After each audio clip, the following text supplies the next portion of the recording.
መጀመሪያ ቅዱስ ጳውሎስ ልገለጸልና ታዩቴልና ተስፋ ልመልከት በተስፋ ተሐጎሱ ይልብል እግዚአብሔር በባዬ በዋኻትኩም ተስፋ ለይቆርጽ ተኮይኑ ነህና ሃመይ ገይርና በእግዚአብሔር ተስፋ ክንቆርጽ ንኽእል ወገናተይ በደለለና ኃጢአት ለለና ክፋአት ለለና ምስ በደልናይ ኃጢአትናይ እግዚአብሔር ናጋ ክምለሱ እዮም ኢሉ ባና ተስፋ ከይቆርጽ አብልዕሊ ህይወት አብልዕሊ ማዕልት ለሃበ ለምብረና አምላክ ተኮይኑ መሐሪ ብልኾነ እግዚአብሔር ይቅረባሃል ብልኾነ በእግዚአብሔር لنسها زمن بله بإجابير هم يجرنا تسفان قرص بلاي تسفى منوار سب عمررت كل جزء كنبري لجورو تسفى ليقول سب عمررتين عن نجني لما نعيش سب لمار تتباهيلو ناقع تسفى سللي كبري سي كل جزء يمار أي حال في الليل ما عزي عدي لملس ما عزي يمس بيت سبي لجانا ما عزي سلام لجني ما عزي كبحات يعطينا سالوت إلو سب يمار تسفى يجبري تسفى لجبر تقولين خ ناقع كوتسي ناقا كشاغري ناقا كوغان ايلابله بتلمص نغري تسفى الجب صلميتو ناقا يوغحي للبلسب كل غزي صلمات يلخونو نفسي ناباخا العللخو املاكي اباخا امنلخو ابنغستات خالي خوينت تسفى الجبر العلمن ما እግዚአብሔር አብሰው ኳስ ተስፋ ንገውሮ ነገርን ሰው ካብሰው ኳስ ተስፋ ይቆርጽ ሰው ካብሰው ተስፋ ላይ ይቆርጽ ተቆይነ ህም ይገይሩ ሰው ካብ እግዚአብሔር ተስፋ ይቆርጽ ስለዚህ ሰብ ተስፋ ብልዕል መቁራጽ ተስፋ ቆርጽ ለለወን በይ ተስፋ ቆርጽ ክኽእል ይብሉ ተስፋ መቁራጽ ብልባሃል ጉዳይ ግን ተስፋ ቆርጹ ለተስፋ መቁራጽ ተስፋ ቆርጾ ክኽእል ነው እምበይ ሰብ ተስፋ ቆርጽ ክኽእል ይብሉ እግዚአብሔር ተስፋ ናይ ፊያታዊ ዘይማን ጥጦስ አፍታ ደቃይቅ ውሽጢ ተስፋ ብለይ መቁራጽ መከሩ ክኢሉ ስቃዩ ክኢሉ እስኻ ልዕል ሰብ ትኾነልይ አምላክ ይኻ ሰብ የብለይ ግን ስኻ ሰብ ይኻ ማንመ ይኽእለኒ ግን ስኻ ትኽእለኒ ኢኻሙ ጎይታ ይርድአኒ ሕጸበኒ ኻአለኒ በልዎ ክርስቲያን ናጸሎት ህይወት ተለሃልዮ ካማይሉ ወጽ ዓሳይ ጸሎት ምስ እግዚአብሔር ንነጋገረሉ መሳልልና እዩ ጸሎት እግዚአብሔር አምላክና ለአና ልሰምዐሉ ንሕና ለእግዚአብሔር ንናገረሉ ጊዜ ሰዓት እግዚአብሔር ለአና ልሰምዐሉ ጊዜ ሰዓት እዩ ና ህይወት ሕንቅልይተይ ሁሉ ልፍታሕ በእግዚአብሔር ብሰብ ይኾነ ኃጢአትኻ እግዚአብሔር ይቅረ ይበልኻ አይብለካይ ኢሉ ዲያብሎስ ተስፋ ይቆርጽና እግዚአብሔር ይሰምዐካይ ኢሉ ዲያብሎስ ተስፋ ከቆርጽና ይምኩር ካብሐ ዝማስኻ ሰብክ ትኾነ ይትኽሊ ኢሉ ዲያብሎስ ተስፋ ከቆርጽና ይምኩር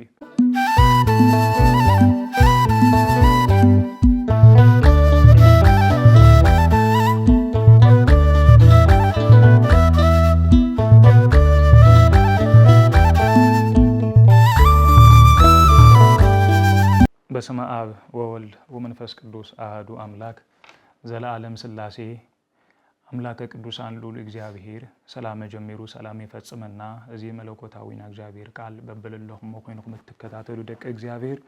ሰላም እግዚአብሔር ምስኹላትና ይሁን ሉሎሚ አም ፍቃድ እግዚአብሔር አምላክ አደ መለኮታዊና እግዚአብሔር ቃል መበገሲ በመግባር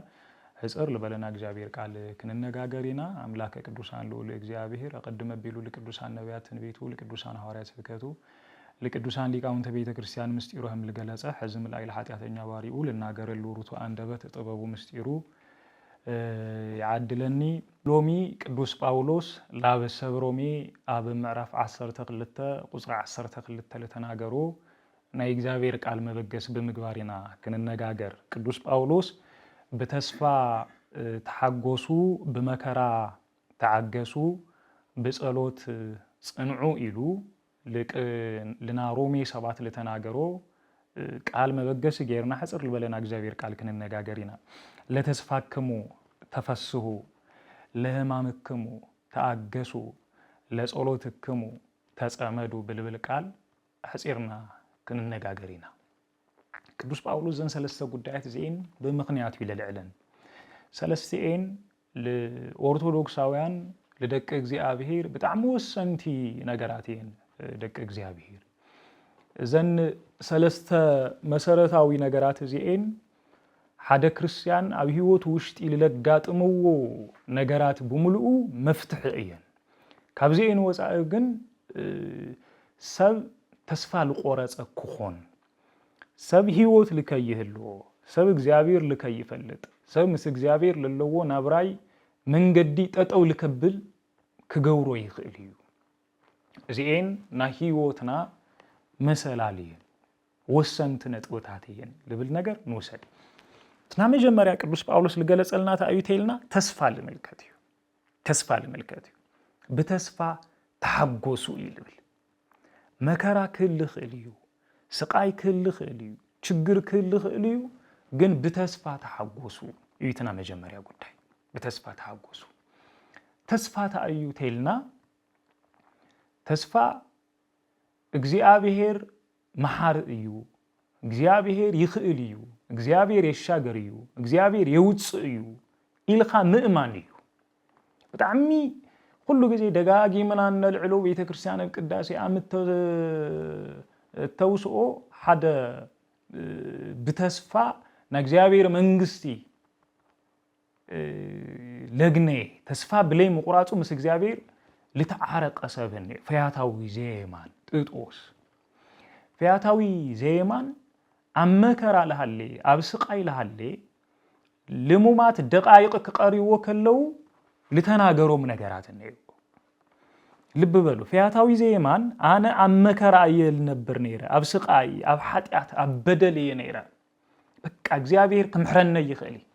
እግዚአብሔር كفوسن يخلي دقيم كابل مسأني مكراي سقاي نسأ كوت يخلي إلو تسفى لمقراص مخنيات النيو تسفى لمقراص أو كل مخنيات نيو فياتاو زيمان أو كل مخنيات شفت أيو نفست فيو أيو أمسك أليو نيو مكرا أيو نيو أم مكرا وشت أخوينو كن تسفى كي قرأت لتي تسفى لي قرأت ألو عملا كلمن كلو أم تذكرني جزء بوست منجستك كولو كلون ملكت فياتاوي زيمان تسفى بلي مقراتو كاب كريستوس اللي تقبلو كيداننا قال ملكت لب بلو سلازي كريستيان تسفى كقرط كخيل يولي تسفى لحدا كريستيان تأيو تتواهيلو عند حقوقي لقوملو عند حقوقي تسفى لي يولو كريستيان هم سنت تزلف لي فلو الدقيو تطويلو كخدا يخلي كقوم يخلي تسفى لكريستيان هيوتو ايو تبلنايو مسارتاو ነገር هيوتو ايو لمبروسو ايو كوصا ግን بتعمي خبيد يكونو لحد كريستيان بلي تسفى منوار مالتي لب بلو እግዚአብሔር በባና ተስፋ ይቆርጽ ንሕና ግን ህመይ ጌርና በእግዚአብሔር ተስፋ እንቆርጽ እግዚአብሔር በባዬ በዋኻትኩም ተስፋ ለይቆርጽ ተቆይኑ ንሕና ህመይ ጌርና በእግዚአብሔር ተስፋ ክንቆርጽ ንኽእል ወገናተይ በደለለና ኃጢአት ለለና ክፋአት ለለና ምስ በደልና ኃጢአትና እግዚአብሔር ናጋ ክምለሱ እዮም ኢሉ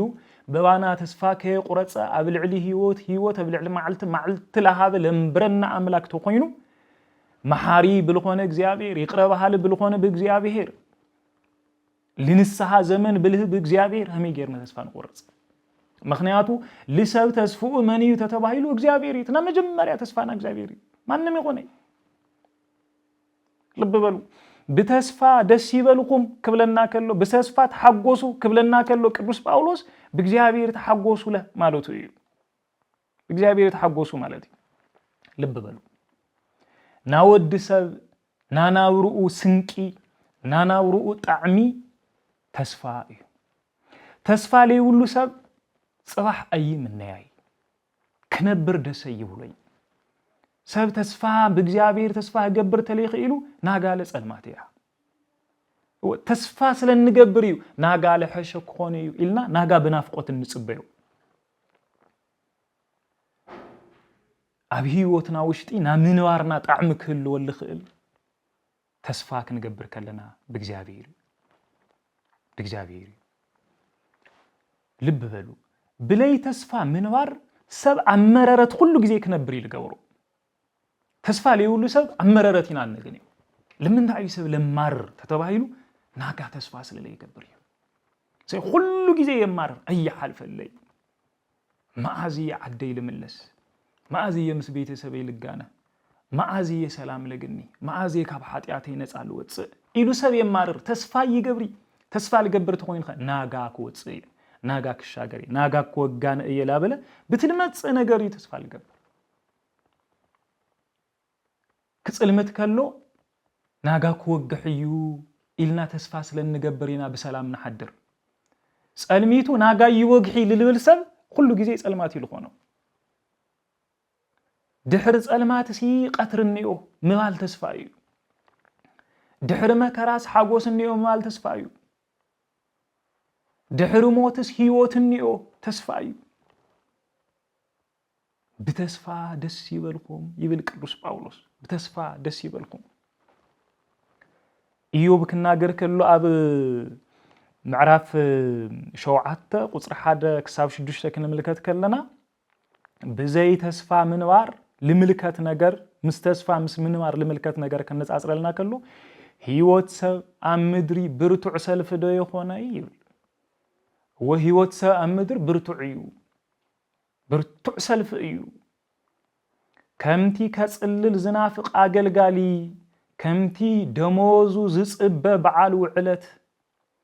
ከምኡ ንኣይ ወርሓት ከምቱ ኾነኒ ምስ ደቀስኹ መዓዝ ኾን ክትስእየ እብል ደቂሱሲ ግን መዓዝ እየ ዝትስእ ይብል ለይቲ ግና ይነውሕ ይብል ልብ በሉ ተስፋ ተለይሃልዩ ለይቲ ነውሕ እዩ ለይቲ ዓመታት እዩ መከራ ዓመታት እዩ ተስፋ ልገብር ሰብ ግን ለይቲ ሓፂር እዩ መከሩ ሓፂር እዩ ክሳብ ዝወግሕ ገዓ እገላበጥ ይብል ክሳብ ዝወግሕ ለይ ይገላበጥ ማዕልትታተ ይብል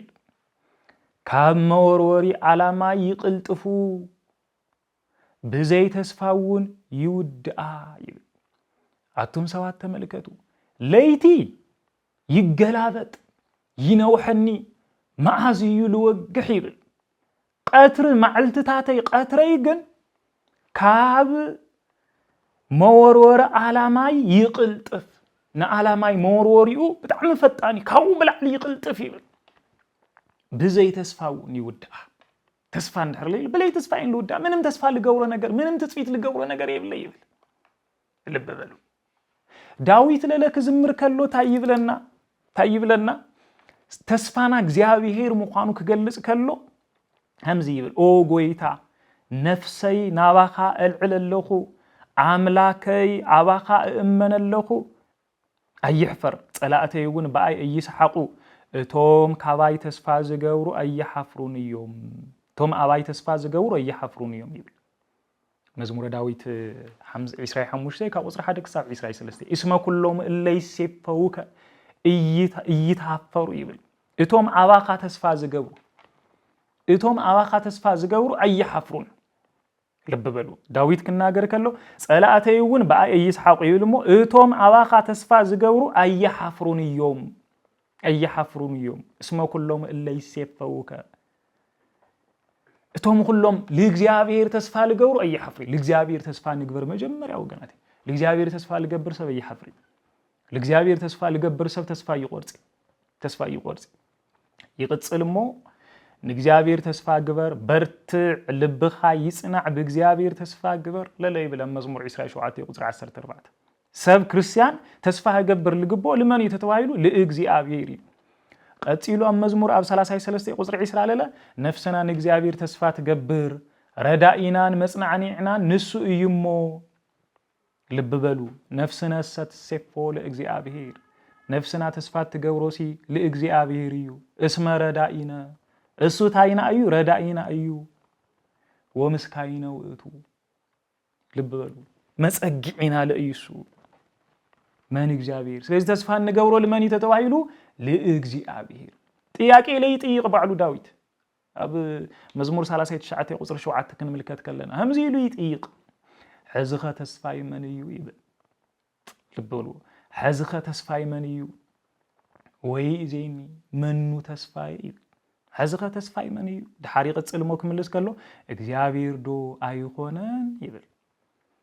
አኮኑ እግዚአብሔር ዶ አይሆነን ትዕግስተይውን ካባኻ እዩ ወትዕግስተይኒ ማሃቤከ ወእቱ ይብል ስለዚህ ተስፋና መንዩ ተተዋሂልትና መጀመሪያ ጉዳይ ተስፋና እግዚአብሔር ሰብ አብ እግዚአብሔር ተስፋ ቆርጽ ክኽል ይብል አብ እግዚአብሔር ተስፋ ለቆረጸ ሰብ ምንም በህይወት ምንዋሩ ትርጉም ለለው ሰብ ይሆን አብ ነገስታት ኻሊኡ ኾን ተስፋ ልግበር ልዕልምን ነው እግዚአብሔር አብ ሰብ ኳስ ተስፋ ንገብሩ ነገር ሰብ ካብ ሰብ ኳስ ተስፋ ይቆርጽ ሰብ ካብ ሰብ ተስፋ ላይ ይቆርጽ ተኮይኑ ህመይ ገይሩ ሰብ ካብ እግዚአብሔር ተስፋ ይቆርጽ እግዚአብሔር መሻገር እዩ እግዚአብሔር ኃይልና እዩ እግዚአብሔር ብርታዕና እዩ እግዚአብሔር ተስፋ ለህም በእግዚአብሔር ተስፋ ለቆርጽ አምላክ ይሆን እግዚአብሔር ተስፋ ለገበሩ አምላክም በእግዚአብሔር ተስፋ ለቆርጽ አምላክ ይሆን ልበሉ ወገናተይ ስለዚህ ዝክን ሐስብ ክንኽእልነና መጀመሪያ ዝክን ሐስብ ክንኽእልነና እወ ብዙሓት ወገናት ብዙሓት አሕዋት ብዙሕ ግዜ ታይብሉ እዮም ዘመኔ ባኺኑ እዩ ዘመኔ ባኺኑ እዩ ዘመኔ ባኺኑ እዩ ካብ ብሕዝ ዋጋ ይብለይ ትርጉም የብለይ ምንም ምስ እግዚአብሔር ሕብረቲ ሓድነት የብለይ ልብሉ ሰባት በጣም ብዙሓት እዩ እግዚአብሔር ግን ለለታ ይብል አባኻ ተስፋነየነ እዩ ዘመንኻ የባኸነይ ጊዜኻ ገና እዩ ክትምለስ ኢኻ ምሳየ ሕብረቲ ሓድነት ይክህልወካ እዩ ይብል እግዚአብሔር ተስፋይ ትቁረጽ ይብል እግዚአብሔር እወ ደጊም ዘመናት ኢለ ነዊሖም የሞ ምስ እግዚአብሔር ሕብረቲ ተስፋ ይብለይን እግዚአብሔር ካብ ዜሮ ልጅምር አምላክ እግዚአብሔር ሃቢሉ ሕዚ ካብ ለለናዩ ዘመኒ ሰዓቲ ለቅና አምላክ እዩ እግዚአብሔር ካብ ባዶ ጀሚሩ ሰብ ልገብር አምላክ እዩ እግዚአብሔር ናትማሊ እምቢታና ይሆነ እግዚአብሔር ናሎም ማዕንት እሽታና ይልምልከት እግዚአብሔር ተስፋ ለቁረጹ አምላክ ይሆነ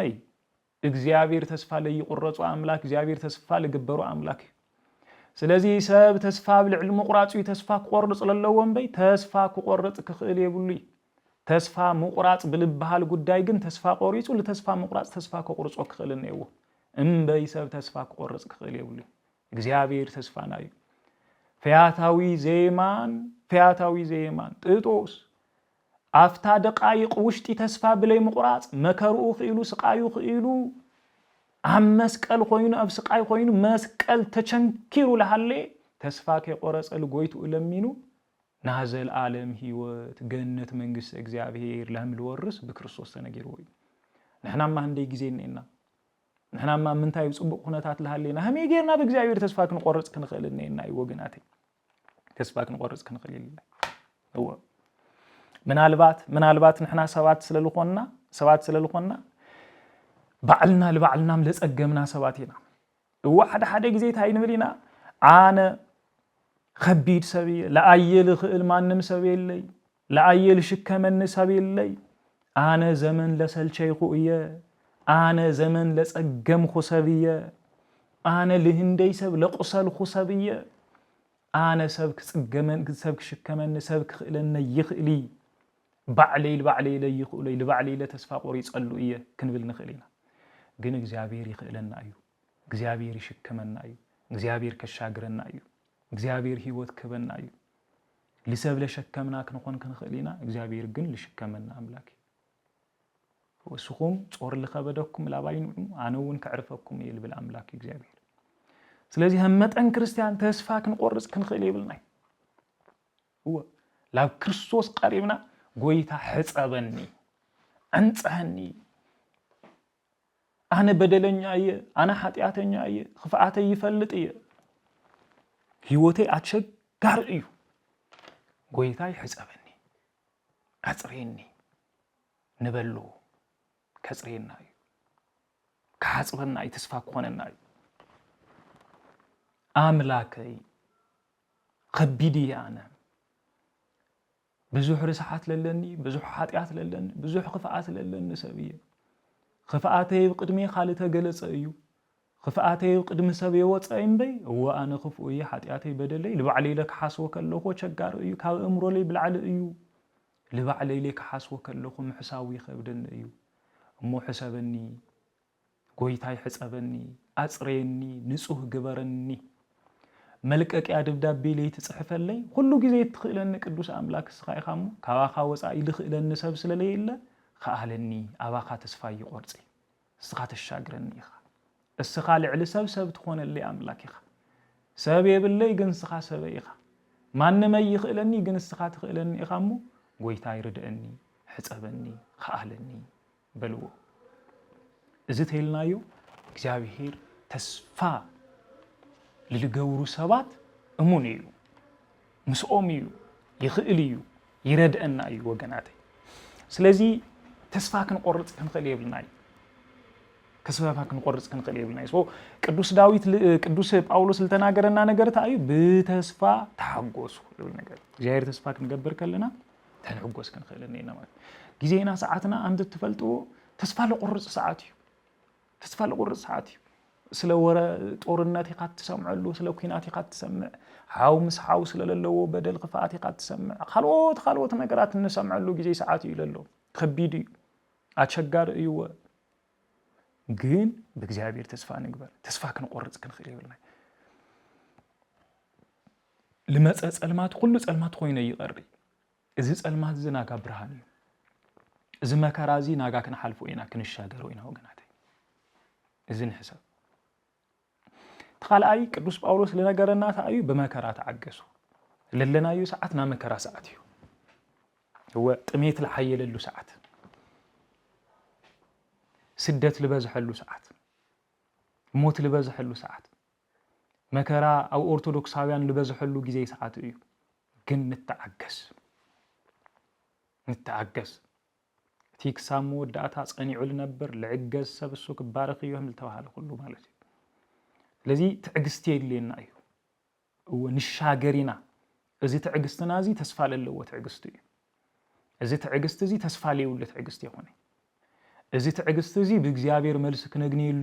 ኢልና ለእግዚአብሔር ንጽበየሉ ትዕግስት እዩ እንበይ ከም ሞኝ ኮይና ንነብረሉ አይነት ትዕግስት ይሆነ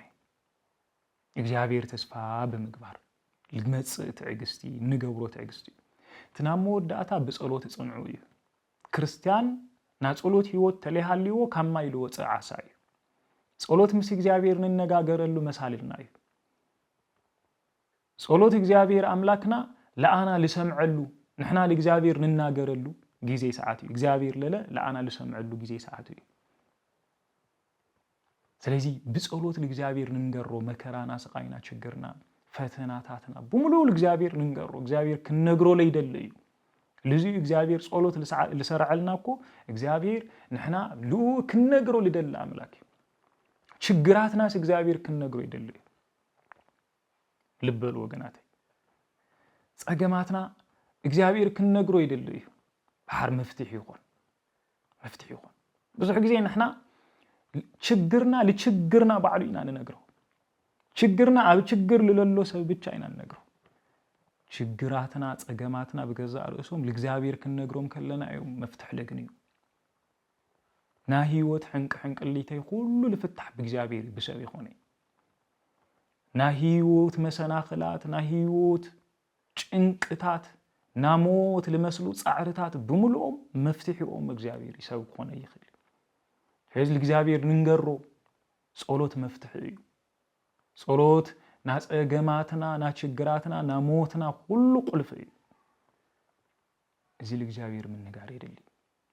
እዚ በጸሎት ጽንዑ ኢል ቅዱስ ጳውሎስ ይነግረና ስለዚህ አምት ሁሉ ጊዜ ደጋግመሉ ብሎ ሰብ ተስፋ ቆርጽ ይውል ግን ተስፋ ብልዕል መቁራጽ ተስፋ ቆርጽ ለለው ልብ በሉ ዲያብሎስ ተስፋ ይውል ተስፋ ለገብሮና እግዚአብሔር መንግስት የለይ ተስፋ ለገብሮ ምስ እግዚአብሔር ከነብር ይሉ ተስፋ ለገብሮ ነገር ይውል ግን ተስፋ ቆርጽ ይፈልጥ ሁሉ ጊዜ ለአና ለከውድቅ ይሉ ጎይ ለአና ለከውድቅ ይሉ ጻር ተስፋና እግዚአብሔር መንግስት ይለለና ሰባት ተስፋ እግዚአብሔር ለለና ሰባት ግን ሀሚገርና ተስፋ ክንቆርጽ ንክል እዚ ልግባእ ነገር ይሆነ ስለዚህ ዓላማ ዲያብሎስ ክሳኻዕ ክኽእል ይውል ይሰብ ተስፋ ቆርጽ ከሎ ና ዲያብሎስ ዓላማ ይለሳኻዕ ለሎ ማለት እዩ ሁሉ ጊዜ ና ዲያብሎስ ሩሑታ አይተ ተባይል ሰባት ተስፋ ክንቆርጽ ምግባር ኃጢአትኻ እግዚአብሔር ይቅረ ይበልኻ አይብለካይ ይሉ ዲያብሎስ ተስፋ ይቆርጽና እግዚአብሔር ይሰምዐካይ ይሉ ዲያብሎስ ተስፋ ከቆርጽና ይሞክር ካብሐዝም ማስኻ ሰብክ ትሆነ ይትኽሊ ይሉ ዲያብሎስ ተስፋ ከቆርጽና ይሞክር ስለዚህ አምቲ ቅዱስ መጽሐፍና ፕላን ዓለም ቅዱስ ጳውሎስ ለነገረና ኦ ጸላእየ ደሰይ አይበልኻ እንተ ወደቆኹ ኳሲ ከለዓልየ ክትስየ ንበሎ